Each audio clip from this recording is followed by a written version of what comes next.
કોના લઈએ ના માતા પિતા ગુરુદેવ મારા નમન કરવાના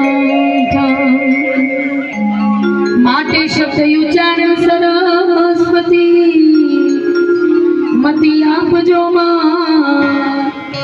ભૂલ્યા અક્ષર બતાવજો મને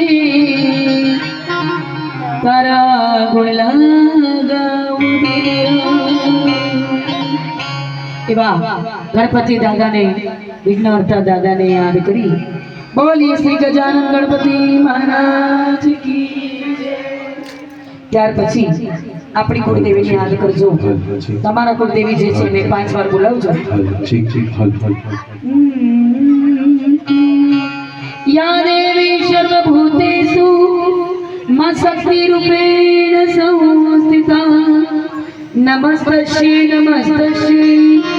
નમસ્તસ્યે નમો નમઃ બોલીએ શ્રી ગૌચર માત કી અહીંયા પાછા લખી દેજો અને એની સાથે ગણપતિ દાદાને યાદ કરીએ।